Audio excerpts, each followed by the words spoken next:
Welcome back to the channel everyone. मैं हूं CA कविता और आज हम देखेंगे कि अगर गवर्नमेंट ने कोई भी सर्विसेज दी बिजनेस एंटिटी को तो आरसीएम कब एप्लीकेबल होगा, फॉरवर्ड चार्ज मैकेनिज्म कब एप्लीकेबल होगा और कब सर्विसेज जो है गवर्नमेंट की दी हुई वो एग्जाम्प्ट हो जाएंगी। कंप्लीट डिटेल के अंदर आज का हमारा ये सेशन रहने वाला है।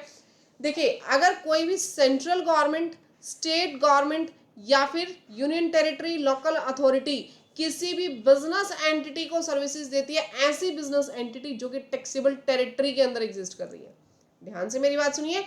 गवर्नमेंट ने सर्विसेज दी, किसको दी? बिजनेस एंटिटी को। गवर्नमेंट ने सर्विसेज दी बिजनेस एंटिटी को and business entity must be located in taxable territory. तो यहाँ पे क्या हो जाएगा? यहाँ पे आरसीएम एप्लीकेबल हो जाएगा। सर्विसेज कौन दे रही है? गवर्नमेंट, लेकिन टैक्स आरसीएम के बेस पर कौन भरेगा? बिजनेस एंटिटी भरेगी। यहां तक बात समझ में आ गई? कोई भी सर्विसेज यहाँ पे उसने दी हो, बट इसके अंदर कुछ एक एक्सेप्शंस दी गई हुई है। यहाँ पे क्या दी है? कुछ एक एक्सेप्शंस दी है। एक्सक्लूडिंग, एक्सक्लूडिंग क्या? एक तो रेंटिंग ऑफ इमूवेबल प्रॉपर्टी। अच्छा मैम, अगर गवर्नमेंट इमूवेबल प्रॉपर्टी रेंट पे देती है तो टैक्स नहीं लगेगा? लगेगा, लेकिन इसकी अलग एंट्री है, क्योंकि यहाँ पे कुछ एक चेंजेस है, मैं आपको नेक्स्ट एंट्री में बताऊंगी। इसके बाद वाली एंट्री है इसकी, ठीक है। ये हमारे पास है एंट्री नंबर 5। अगली हमारे पास है एंट्री नंबर 5A, वहां रेंटिंग ऑफ इमूवेबल प्रॉपर्टी के बारे में डिस्कस किया गया है। तो आपने इसको एंट्री नंबर 5 में इंक्लूड नहीं करना। दोनों में जो डिफरेंस है वो भी मैं आप लोगों को बताऊंगी। क्लियर? सेकेंड आपके पास क्या है? Services by department of post. देखो, डिपार्टमेंट ऑफ पोस्ट जो भी सर्विसेज दे रहा है, ठीक है, वो आपसे, वो ऐसा नहीं कहता कि आप अगर पोस्ट वहां पे कुछ भी देने गए, आपने स्पीड पोस्ट करवाने गए, तो आपको डिपार्टमेंट ऑफ पोस्ट ये नहीं कहता कि आप रिवर्स चार्ज के अंदर जाके टैक्स जमा करवा के आओ। कभी बोला डिपार्टमेंट ऑफ पोस्ट ने? ऐसा कभी भी नहीं कहा जाता। Reason being, department of post क्या करता है? वो आपसे 100 रुपए थे, 100 रुपए के अंदर जीएसटी इंक्लूड करके आपसे पेमेंट लेता है और ये डिपार्टमेंट ऑफ पोस्ट जमा करवाता है किसको? गवर्नमेंट को, ठीक है। ये खुद से गवर्नमेंट को जमा करवाते हैं जीएसटी। ये आपको नहीं बोलते कि आप जा करके जमा करवाइए, ना आपको, ना बिजनेस एंटिटी को, किसी को भी नहीं बोलते, ठीक है। और अगर इसके अलावा हम बात करें एयरक्राफ्ट और वेसल इनसाइड और the outside of precincts of the port और एन एयरपोर्ट। देखिए, सर्विसेज चाहे इनसाइड द पोर्ट दी हो या आउटसाइड द पोर्ट दी हो, यहाँ पे परसिंक्ट्स का मतलब क्या है? प्रीसिंक्ट्स का मतलब है कि बाउंड्री एरिया। चाहे तो बाउंड्री एरिया के बाहर सर्विसेज दी हो, ठीक है, वेसल और या फिर एयरक्राफ्ट के, या उसके अंदर सर्विसेज दी हो गवर्नमेंट ने, वो आपके पास फॉरवर्ड चार्ज के अंदर टैक्स पे कर देंगे। यहाँ पे आरसीएम एप्लीकेबल नहीं होगा। ट्रांसपोर्टेशन ऑफ गुड्स की या पैसेंजर्स की बात करें, अगर central government, state government, union territory, local authority ने ये सर्विसेज दी है बिजनेस एंटिटी को, तो यहाँ पे आरसीएम एप्लीकेबल नहीं होगा। यहाँ पे फॉरवर्ड चार्ज के अंदर टैक्स लग जाएगा, अगर एप्लीकेबल होगा तो। मेरी बात क्लियर हो गई आप लोगों को? यानी कि थोड़ा सा इसको शॉर्टकट में समझ लो। किसने सर्विसेज दी है? सेंट्रल गवर्नमेंट ने, स्टेट गवर्नमेंट ने, लोकल अथॉरिटी ने या फिर यूनियन टेरिटरी ने। किसको सर्विसेज दी? बिजनेस एंटिटी को, who is located in taxable territory, right. उसके बाद अगर कुछ एक एक्सेप्शन हमें दी गई है। फर्स्ट वन एक्सेप्शन क्या है? Renting of immovable property, this is not exempt. मैं बार बार कह रही हूँ, रेंटिंग ऑफ इमूवेबल प्रॉपर्टी जो है वो एग्जम्प्ट नहीं है, ठीक है। इसका नेक्स्ट एंट्री में हम डिस्कशन करेंगे। सेकेंडली आपके पास हो गई पोस्ट से रिलेटेड सर्विसेज। अगर पोस्ट वहां पे दी, पोस्ट से रिलेटेड जो भी सर्विसेज हैं डिपार्टमेंट ऑफ पोस्ट ने जो दी है, ठीक है। और यहाँ पे एक चीज और, and the ministry of railways, Indian railways की भी यहाँ पे बात हो रही है, ये हमारा बीच में से छूट गया गलती से।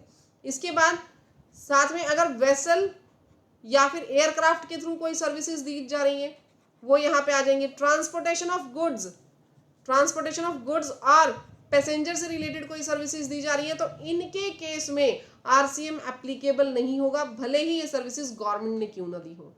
यहां तक बात क्लियर हो गई आप लोगों को? ठीक है। अब यहाँ पे लोकल अथॉरिटी में कौन कौन आ जाएगा?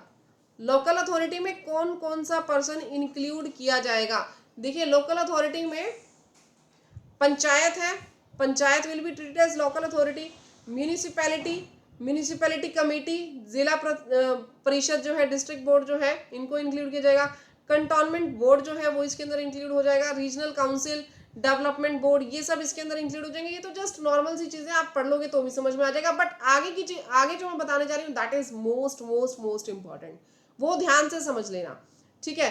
देखिए, अब हम बात करेंगे कि टैक्स जो यहाँ पे जीएसटी लगेगा जो आरसीएम के अंदर पे करना है वो करना किस पे है, आरसीएम के तहत जो जीएसटी पे करना है वो करना किस पे है, क्या वो फीस पे लगेगा, क्या वो पेनल्टी पे लगेगा, या फिर कंसीडरेशन पे लगेगा। यानी गवर्नमेंट कोई भी फीस चार्ज कर रही है क्या उसके ऊपर जीएसटी ले लेगी, गवर्नमेंट ने आपसे कोई भी पेनल्टी ली, गवर्नमेंट ने आपसे कोई भी पेनल्टी ली, क्या गवर्नमेंट उसके ऊपर जीएसटी ले लेगी, कंसीडरेशन लिया, क्या गवर्नमेंट उसके ऊपर जीएसटी ले लेगी, नहीं, हर एक चीज के ऊपर जीएसटी नहीं लगेगा, सिर्फ कंसीडरेशन को आपने कंसीडर करना है, ठीक है, सिर्फ आपने किसको कंसीडर करना है, कंसीडरेशन को। जैसे आप सर्विस ले रहे हो, आपने गवर्नमेंट से क्या ली, CG, SG, union territory, local authority, इनसे कोई भी सर्विसेज ली आपने, इनसे सर्विसेज ली और उसके बदले में आपने इनको क्या दिया, कंसीडरेशन पे किया, उसके बदले में आपने इसको क्या दिया, कंसीडरेशन पे किया।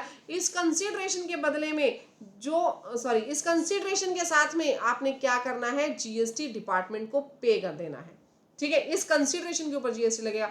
लेकिन आपने कुछ भी ऐसा काम कर दिया जिसकी वजह से आपके ऊपर पेनल्टी लग गई, आप वो गवर्नमेंट को पे कर रहे हो। देखो पेनल्टी क्या है, penalty is a infarction of law, penalty infarction of law है, इसके ऊपर जीएसटी नहीं लगेगा, ठीक है, इसके ऊपर जीएसटी नहीं लगेगा। कंसीडरेशन क्या होता है, कंसीडरेशन जो गवर्नमेंट को पे किया जाता है, दैट इज क्वाइड प्रोक्यो, यानी किसी चीज के बदले में एक दूसरी चीज प्रोवाइड करना, सर्विसेज के बदले में कुछ कंसीडरेशन प्रोवाइड करना, वेदर इन मनी और अदर देन मनी। क्लियर हो गई मेरी बात, यहां तक आप सबको क्लियर है, ठीक है। अभी इसको मैं थोड़ा नोट्स के साथ भी आपको बता देती हूँ ताकि अच्छे से क्लियर हो जाए ये चीजें। मैं आपको नोट्स पे लेकर के चलती हूँ, जो बाकी के कॉन्सेप्ट्स यहाँ पे बच गए वो नोट्स में आपको इजीली लैंग्वेज में बहुत अच्छे तरीके से क्लियर हो जाएंगे।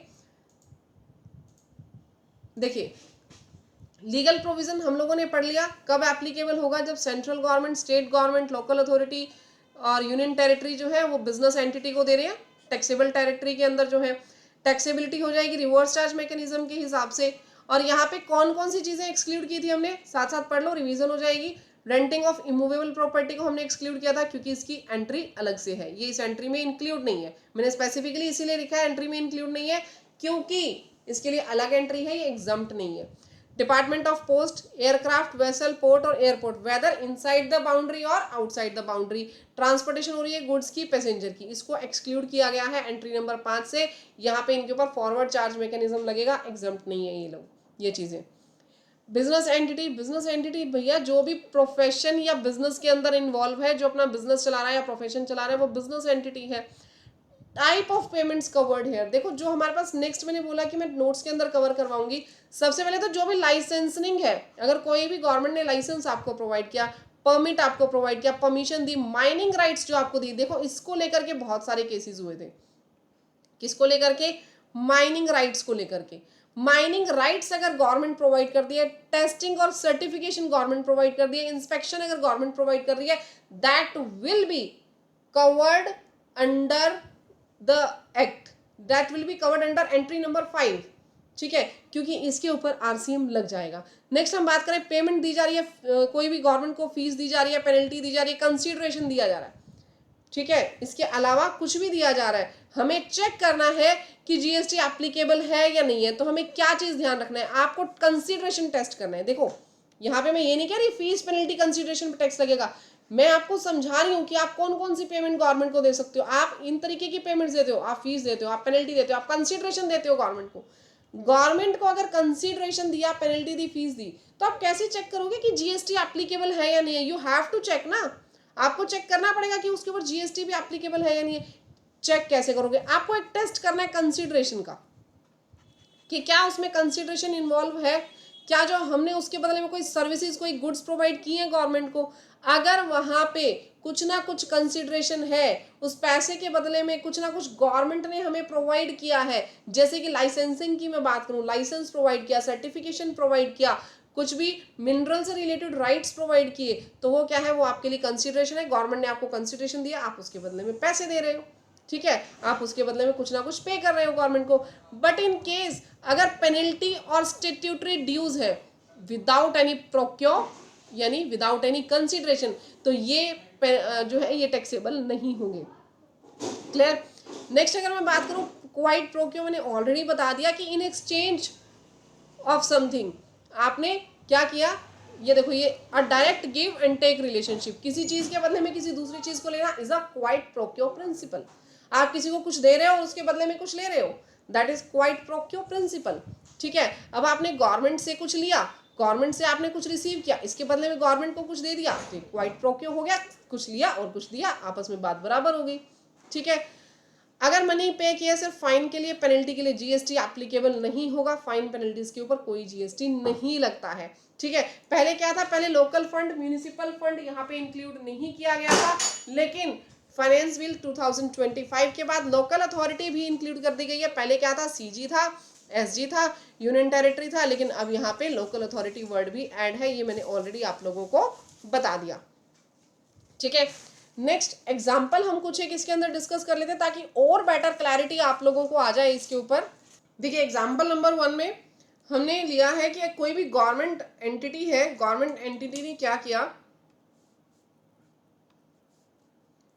सर्विसेज दी बिजनेस एंटिटी को। ठीक है, माइनिंग लाइसेंस उसको प्रोवाइड किया। माइनिंग लाइसेंस क्या है, माइनिंग लाइसेंस सर्विसेज है, इसके बदले में आपने पैसे दिए, आरसीएम यहाँ पे एप्लीकेबल होगा। ठीक है, नेक्स्ट अगर हम ले speed post, speed post services दी, स्पीड पोस्ट को एंट्री नंबर 5 में हम नहीं लेकर के चलते, यहाँ पे क्या चलेगा, फॉरवर्ड चार्ज लगेगा।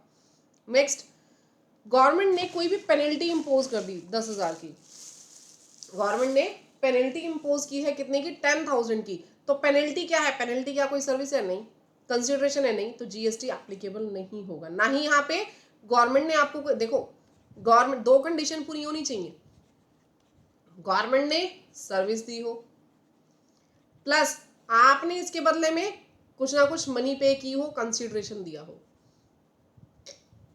ठीक है, अब अगर आपने इसके बदले में जैसे आपने पैसे तो दे दिए, किसके दिए, पेनल्टी के, यहाँ पे आपको कोई सर्विस तो रिसीव नहीं हुई ना गवर्नमेंट से, जब सर्विसेज ही नहीं रिसीव हुई तो यहाँ पे जो है आरसीएम नहीं लगेगा, जीएसटी एप्लीकेबल नहीं होगा। एयरपोर्ट सर्विसेज की मैं बात करूं, एयरपोर्ट में पार्किंग और लैंडिंग परमिशन की सर्विसेज है। ठीक है, यहाँ टैक्स तो लगेगा बट एंट्री नंबर 5 के तहत नहीं लगेगा, यहाँ फॉरवर्ड चार्ज आएगा, यहाँ क्या आ जाएगा, फॉरवर्ड चार्ज आएगा। ऐसे ही अगर मैं पोस्ट की बात करूं, पोस्ट में भी फॉरवर्ड चार्ज आ जाएगा। यहाँ तक क्लियर हो गया आप लोगों को। नेक्स्ट, इससे रिलेटेड एक केस लो मैंने यहाँ पे लिया है, mineral area development authority versus steel authority of India का केस हुआ था। ठीक है, यहाँ पे क्या था, रॉयल्टी चार्ज की गई थी बाय स्टेट और mineral rights is not a tax but consideration for services, तो यहाँ पे आरसीएम लगा था। देखिए रॉयल्टी थी, रॉयल्टी के ऊपर, रॉयल्टी के बदले में पैसा लिया गवर्नमेंट ने, तो वहां पे आरसीएम एप्लीकेबल हुआ क्योंकि आपको कुछ ना कुछ सर्विसेज तो प्रोवाइड की है ना गवर्नमेंट ने। आप इस केस को स्टडी कर लेना, बहुत अच्छे से आपको ये क्लैरिटी आ जाएगी इन चीजों को लेकर के। नाउ आप ये जो टेबल नंबर 9 है इसका स्क्रीनशॉट लेके रख सकते हो, आपको अच्छी से सारी चीजें क्लियर हो जाएंगी। गवर्नमेंट ने माइनिंग राइट्स दिए, ठीक है, तो आरसीएम एप्लीकेबल होगा क्योंकि कंसिडरेशन पे हुआ है। पोस्ट की मैं बात करूं, यहाँ पे क्या है, फॉरवर्ड चार्ज, यहाँ पे आरसीएम नहीं लगेगा। पेनल्टी, पेनल्टी कोई सर्विसेज ही नहीं है तो यहाँ पे किसी भी प्रकार का जीएसटी नहीं आएगा, आरसीएम नहीं लगेगा। वेसल सर्विसेज पोर्ट और एयरपोर्ट पे दी गई, यहाँ क्या लगेगा, फॉरवर्ड चार्ज लगेगा। रेंट पे दी गई है लैंड, तो यहाँ पे क्या है, ये एंट्री नंबर 5 में कवर ही नहीं होती, नेक्स्ट एंट्री के अंदर कवर होगी।